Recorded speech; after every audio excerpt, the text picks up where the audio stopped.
నమస్తే, నేను మీ కుప్ప పద్మిని. ఇన్నాళ్ళు మీ సపోర్ట్‌ని నాకు అందిస్తూ, మీ ప్రేమని నాకు అందిస్తున్న ప్రతి ఒక్కరికి కృతజ్ఞతలు.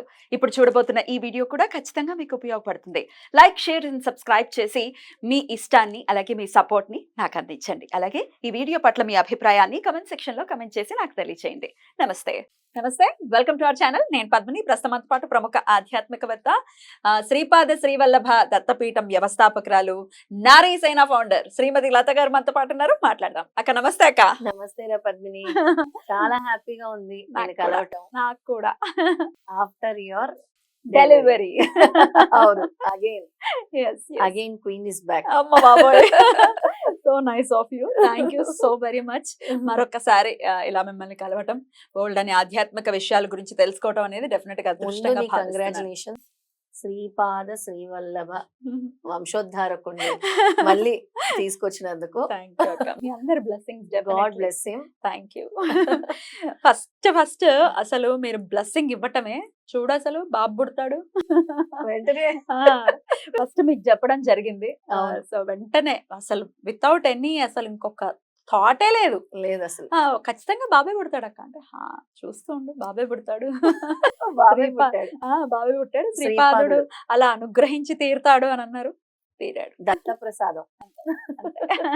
థ్యాంక్ యూ అక్క. నిండు నూరేలు ఆయుర ఆరోగ్యాలతో చక్కగా ఆ వంశాన్ని ఉద్ధరిస్తూ ఎంతో మందికి సహాయం చేస్తూ అంతటి అభివృద్ధిలోకి రావాలి, వృద్ధిలోకి రావాలని కోరుకుంటున్నాను. థ్యాంక్ యూ అక్క. Thank you so very much. Your blessings means అలా.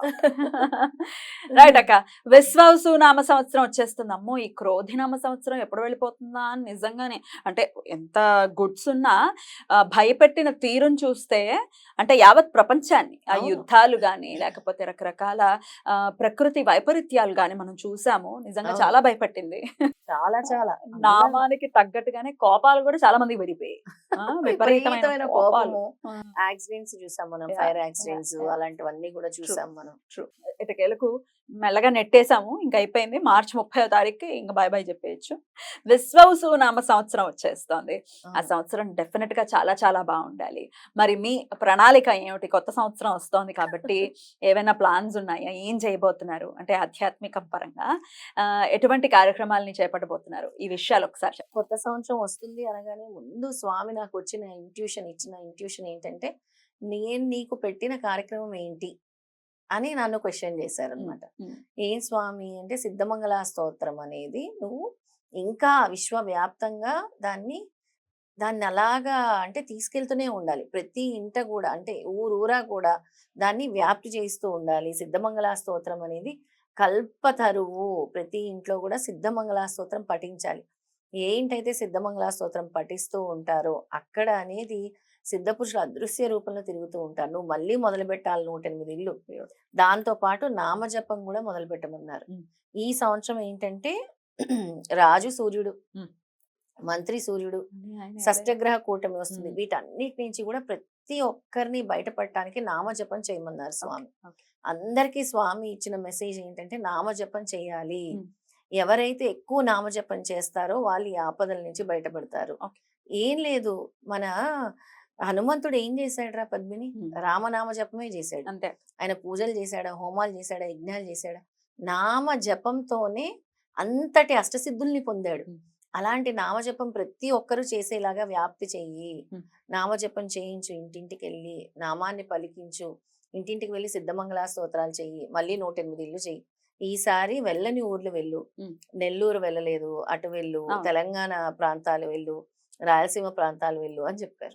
అద్భుతం. సో ఎక్కడైతే వెళ్ళలేదో అక్కడికి వెళ్ళి ఈసారి మనం సిద్ధమంగళ స్తోత్రాలు నామజపాలు మొదలు పెట్టబోతున్నాం. అది కూడా 108 ఇళ్ళని సంకల్పించుకోవడం జరిగింది. లాస్ట్ టైం కూడా రథ సప్తమి నాడు ఈ 108 ఇళ్ళు చేసుకోవాలి అని చెప్పి మీరు సంకల్పించుకోవటం కానీ చెక్క 108 ఇళ్ళు కూడా కంప్లీట్ అయిపోవటం కానీ మళ్ళీ ఇంకొకసారి కూడా 54 ఇళ్ళు కూడా రెండో రౌండ్ లో కూడా అది కూడా చక్కగా ఎంత ఫాస్ట్ గా అంటే వాళ్ళు ఫోన్ చేయడం, మా ఇంటికి రండి మేము చేయించుకుంటాం అని చెప్పి అటు సామూహికంగా అలాగే లేకపోతే వాళ్ళు మాత్రమే ఇంట్లో చేసుకోవడం, ఇట్లా చాలా అద్భుతంగా జరిగింది. మరొక మారు విశ్వవసు నామ సంవత్సరంలో 108 ఇళ్లకి కూడా స్వామి పాదుక రూపంలో రావటం అనేది జరుగుతుంది. పాదుక రూపంలో తీసుకెళ్తాము. స్వామి దత్తాత్రేయ స్వామి వాళ్ళ ఇంటికి వెళ్ళాలంటే ఎన్నో జన్మల అదృష్టం ఉండాలి. దత్తా అనే నామం పలకాలంటే పద్మిని మన కర్మలు ఎప్పుడైతే తీవ్రతరం అవుతాయో అప్పటి వరకు దత్తాత్రేయ స్వామి పరిచయం అవ్వరు. అత్యంత భక్తి శ్రద్ధలతో పరితపించి దత్తా దత్తా దత్తా అనుకుంటే పరిచయం అవుతారు. లేదా నేను ఇంకా నాకెందుకు ఈ జన్మ, నేను భరించలేకున్నాను ఈ కష్టాలు అన్నప్పుడు దత్తాత్రేయ స్వామి పరిచయం అవుతారు. ఇది బాగా అందరూ గుర్తుపెట్టుకోవాలి. దత్తాత్రేయ స్వామి మాట అంటే నామం దత్త అని నోటి వెంట పలకాలంటే ఎన్నో జన్మల అదృష్టం ఉండాలి. ఒక్కసారి దత్త అని పలికితే 1000 అశ్వమేధ యాగాలు చేసిన ఫలితం. ఒక్కసారి దత్త అని నామస్మరణ చేస్తే ఎన్నో నారాయణ క్షేత్రాలు తిరిగిన ఫలితం. ఒక్కసారి దత్త అని నామస్మరణ చేస్తే త్రిమూర్తులు చుట్టూ ప్రదక్షిణ చేసిన ఫలితం. అలాంటి ఫలితము దత్త నామజపానికి ఉంది. అందుకే పద్మిని మనం ఇళ్ళకెళ్ళి చేసేది ఒకటి, ఈ ఉగాది నుంచి దత్త నామజపం ప్రతి ఒక్కరు కూడా చేస్తూ ఈ సంవత్సరం బాగుండాలి, ఈ సృష్టికి తమ యొక్క శక్తి అంటే అలాగే ఈ దైవిక శక్తి ప్రతి ఇంట్లోని రావాలి, అన్ని ఉపద్రవాల నుంచి బయటపడాలని అందరూ కూడా మన దత్త భక్తులు దత్త నామజపం చేసి వాళ్ళ కౌంట్ మన కమెంట్స్ రూపంలో పెడితే, ఇదివరకు మనం 1,000,000 నామజపం ఎలా చేసాం సేమ్ సంకల్పం అంటే మనం ఇంటికి వెళ్ళి చేసేది వేరు. ఈ దత్తనామ జపం వాళ్ళు జపమాలతో చేసుకొని 1 గంటకు 5,000 సార్లు చేయొచ్చు. దత్తనామ జపము మళ్ళీ 1,000,000 సార్లు దత్త జయంతి వరకు టైం ఇద్దాం. Right, okay. దాని గురించి ఇంకొకసారి ఈ వీడియో గురించి ఇంకొకసారి మనం మాట్లాడుకుందాం. అయితే ఈ 108 ఇళ్లకు సంబంధించి అన్ని ప్రాంతాలకి మీరే స్వయంగా వెళ్ళటం, అలాగే స్వామి పాదుకల్ని కూడా తీసుకెళ్ళటం అనేది జరుగుతుంది. సో ఫస్ట్ మరి లత గారి నంబర్ కి ఏదైతే స్క్రోల్ అవుతుందో ఆ నంబర్ కి కాల్ చేసి రిజిస్టర్ చేసుకోవాల్సి ఉంటుంది. ఆ ఏరియా గనక మీ ఏరియాలో ఒక 3-4 ఉంటే 3-4 ఉంటే మనకి ఈజీ. ఎందుకంటే మనం వెళ్ళే ఛార్జీల వరకు మనం వాళ్ళ దగ్గర మనం తీసుకున్నాం, ఎక్కువ కూడా కాదు. అంతే, చార్జెస్ మటుకు మీరు బేర్ చేసుకోవాల్సి ఉంటుంది. అలా వెళ్తున్నాం కాబట్టి ఒక 3-4 ఇల్లులు ఉంటే మనకి వెళ్ళేందుకు కూడా ఇబ్బంది పడకుండా మనం చేసి రావచ్చు. ఆ ఏరియాకి ఆ ప్రాంతానికి వెళ్ళినప్పుడు ఒక 3-4 ఇళ్లలో కవర్ చేసుకుని చక్కగా స్వామి జపం చేసుకుని, అంటే శ్రీపాద శ్రీవల్లభులకి సంబంధించినటువంటి సిద్ధమంగళ స్తోత్రం గనక ఇంట్లో పారాయణ చేయించుకుంటే దానికి ఉండేటటువంటి దాని పవర్ ఎట్లా చెప్పాలక్క, ఏ మాటలు శక్తివంతమైనది రా అసలు. అది ఎంత మంది జీవితాల్లో ఎన్ని మిరాకిల్స్ చేసింది అది. అందుకే నేను మిరాకిల్ స్తోత్రం అంటాను.